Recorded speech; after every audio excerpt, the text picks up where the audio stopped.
Hello everyone, Don back with the next progress report on the War Corsair. Alright, last video you saw I was getting this thing ready for paint. So yesterday, Saturday, I finally came out and brought it out and I sanded down the runs from the heavy paint that I poured on there from the white to clean her up, and there's just a couple small little pieces, spots here and there, but for the most part it's pretty good. So yesterday I finished I sanded that down without touching the belly, and then threw on the light blue, and then as soon as that was done I mixed up. I already had some dark blue in the refrigerator and in the freezer, so I brought it out and I just used a little air touch-up gun for this piece, but I used my little bigger touch-up gun to do the darker blue, this thing here. So the intermediate blue, that is, the medium. So I sprayed that on pretty good, and now you can see I got the tail light in, so that's all done. So there's the cord. I just have to plug that in, screw it onto the tail, and that'll be done. Alright, so after I finished that yesterday, I mixed up a bunch of microbloons and epoxy. I got to use this fast hardener, and let me tell you, it works.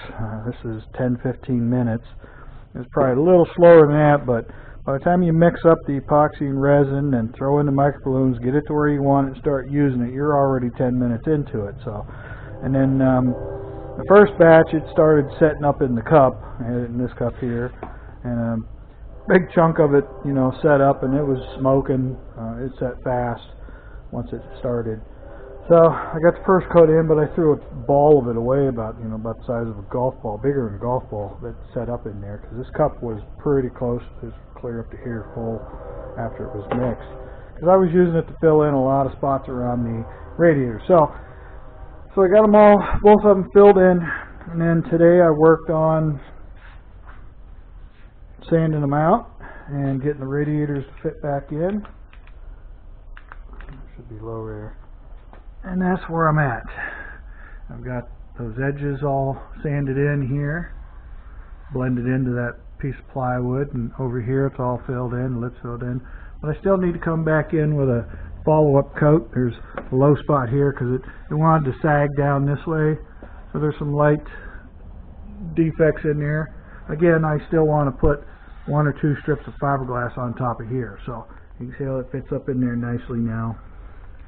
And then let me show you the other side first, and I can crawl under this thing. And this side's all done. It's all fitted in there nicely.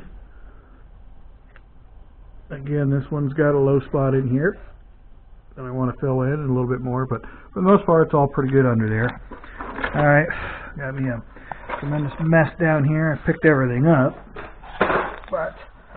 and I did go ahead and cut out this strip that was right here. I lopped it off. Let me get this light on high now that I'm underneath the plane. So I was filling in all this stuff here. I filled in that little slotted area there for that plywood to get around that brake line, to get that in and glued in. I'd like to get back in here and fill some of this in. This has to remain open right here though, otherwise you can't get these out. Same way with this. Most of this doesn't even really need to be open now. I can literally maybe close this back off, both sides. But there's the other side. You see it? Kind of that big hole. That's got to be there, this thing here, because that radiator has to come back. I don't know if I can pull them back, but they come back. They're kind of pressed in place. So they got to, I'm casting my own shadows here, folks. But this, when it comes out of there, it's got to curve down so you can see how it falls in. Curvature there going up in. So that has to kind of remain open to get these things in and out. And again, I need to do some more filling, so I can come in here and fill in here where this didn't seep all the way down into the piece of aluminum sheeting I had on there. I got to fill that in, and I can fill in some of this. This doesn't even need to be like that anymore, but I might look into closing this up too. I sanded this all out, did a little filling, So now there'll be a sheet of aluminum coming around here that'll probably attach into this area and somewhere around this front edge. Now I've got all this filler in there, but it's definitely stiff now. Plenty stiff. And then again, you can see how that's all blended in there. And then up top there, again the shadows, that's raw foam with just epoxy smeared on there, so I'm going to fill some of that in too. And on this side, same case, everything still looks the same. Sorry if I make everybody seasick here. But yeah, I think I can get away with closing these in now. So, alright, let me grab this radiator. Dropped on the floor. See, this is the one that's got the ear that's cut off. Oh, sorry. So the long one goes in the top first. And that slips up in there until it stops. And you push it forward and it locks it in. So I may have to put something in here somewhere to kind of help hold those in place so they don't move. But yeah, looking at this now, I can probably fill this back in and close it off, and then my piece of aluminum can come all the way across here, cover this up, and I'll leave it. I might make a little rooster tail, a flap looking piece on here so the air can come out, but it's not going to stay. It's not going to stay like this. It's going to get covered up minimum back into here somewhere, and then maybe a slight taper here, maybe a little maybe I'll keep it short where the flap comes out, stops, but I need a pretty good opening here to get the airflow out. Then I might be able to maybe stuff a piece of foam rubber up in here to help seal that, keep the air from washing around through the wing or something.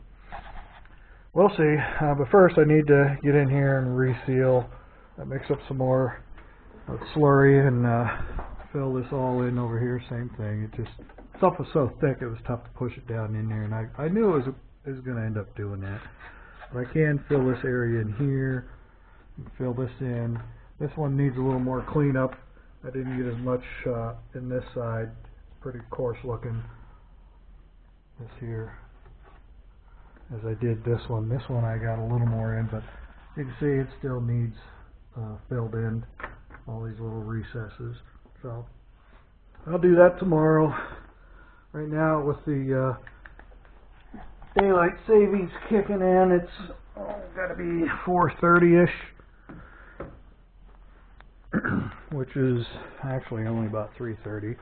Oh, and then yesterday it started off kind of cloudy, rainy. It rained overnight, Friday night, and then it finally cleared off, and it was kind of a cool, misty feeling again, like it's been foggy, but it cleared off the rest of the day, and it hit 75 degrees. Windy. Took the dog for a walk, and even though it was windy, the wind was actually warm. There was no chill in that wind whatsoever, and it was quite windy. So it was nice yesterday. Good for doing this. Again, this stuff set up even fast. You know, it was so warm out that when I came in this garage, it was cold in here. So I tied that door open, opened this one up, and I'd say within 10 minutes, everything in the garage just started sweating. The airplane was sweating, the landing gear, everything metal was sweating from the cold material with that warm air hitting it. So everything got into a big sweat stage, and they were saying it was supposed to be balmy, and to me that means balmy means kind of muggy and such, because they were calling for more rain than we got. And then today, it's only been about 50 degrees, but I just took a dog for his evening walk. There's Mr. Loki. And I looked at my phone, it said 50. There's a bald eagle. I don't know if you can see it. He's way out there. I just seen his white head. But it was probably higher than 50. It was supposed to get to about 60 today, and it might have been 60. My phone service usually lags on temperature changes in this area, so it might have been about 60 degrees. Now it's cooling. The sun's dropping down behind the trees, and you get in the shade, and it's definitely cool in the shade. So Alright, so it'd be nice when I can get this all back on. With that nice looking cowl flaps on there, and get that all back on, get everything up here touched up with paint after I'm done. So I'll have to get out the airbrush and not the airbrush, but the touch-up gun, and blast all. I'll probably do this just all in the dark blue, because you can see that, and then I'll retouch up underneath with the white, the insignia white, and then I'll have to clean this all off, wipe her down, and throw the dark blue on here to touch all this stuff up. So that'll all get done hopefully at the same time, all this. But first I'm gonna throw some extra material in here, fill that up, find some glass and just throw a couple pieces in there, wet it out. And then that'll need a little bit of more microbloom slurry mix to fill that in and sand it out. But I just want it in there because there's basically just raw foam under this. So this one's a little thicker than that one over there. That one actually cut down into where it was just touching the styrofoam. You can just see the very faint right there. That's the actual styrofoam. So there's a very thin layer of epoxy on there, but got some divots in there and this heavy divot in here to fill up. And that's going to be it. So as soon as that's done, I can throw this stuff all together, pack it up in there, and lock them in so they can't move, and then see what I got. I don't think I have any sheet aluminum that's going to work. I've had some 25 thou, but that stuff is literally too thin. I'd like to get something around 30-35 thou to make out of that, and then those will get painted aluminum, and I gotta figure out a way to screw them on, get them in there somehow, because this is just a thin layer of fiberglass. I might be able to put in, might be able to use rib nuts, or not sure, nut certs, U-nuts, nut plates to slip on there, kind of like I had with the aluminum cover that held this on. It had that pieces of lips of plywood in there, and then the little U-channel nuts all in there. So I think that's pretty much all I've been using. I tell you what, when you go to build one of these planes and you get into the fiberglassing stage, this thing is priceless, absolutely priceless. The best tool, and it was probably the cheapest tool I bought, and I had to order that from the body shop because nobody uses them anymore. They use those foam blocks, they call them Sure Foams. Yeah, look at that. That's just from yesterday sweating. Ugh. All that surface rust, all that, just from sweating yesterday. But everybody uses those Sure Foam blocks. They're usually black. Get them in different shapes and sizes. But I tell you what, that thing was, you know, worth its weight in gold when I was sanding all this stuff out. So, well, I guess that's about it. I'll keep this one on the short side. Tomorrow I'm going to finish refilling all this stuff up and go from there, and hopefully have it ready by the end of the day to, of course it'll all need painted before I can throw that all in. So I'll get that tail cone put back on, and then once this is done and buttoned up, the last thing is just getting those gear doors back in place, and then hopefully the weather, it's like Thursday, I think they're still calling for it to be right back down to like 32 for a high. These next couple days we're going to be floating around 50s, 40s, 50s or something, I think. But it needs to get outside and wash first of all.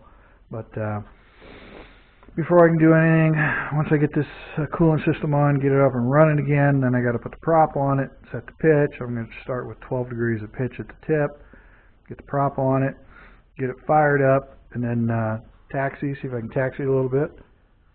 With that tail wheel steering, I won't put the wings on, but eventually I'll have to get the wings put on it, probably after I tie it to a tree, do full throttles and check the mixture control on the engine with this carb and make sure it runs good, and then see what kind of RPM I'm getting. I'm going to be shooting for around 5,000 RPM at full throttle static, and in the air it'll speed up.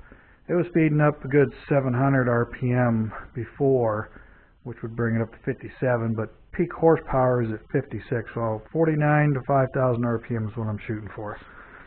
Alright everybody, I guess that's going to do her. I'm going to end this thing here. And as I mentioned, next month in April, somewhere around the middle of the month or later, I'll be taking a road trip to Alabama to go down and help Kevin with his P-47. So we've been talking, and I got a bunch of stuff I'm going to take down. Looks like I'm going to have to take my drill press along with the welder, probably that saw back there in the corner, and whatever else I deem I need. I've got my digital scales, so I can take them down and do a perfect weight and balance when we're finished. Alright everybody, that's going to do it for this update. As always, appreciate everybody taking time to watch my videos. And don't be afraid to leave any comments. Leave any comments, questions, concerns. And appreciate what you guys are doing. And again, as always, thanks for watching my videos. And I will catch you guys again most likely Tuesday. So for now, this is Dino Don out.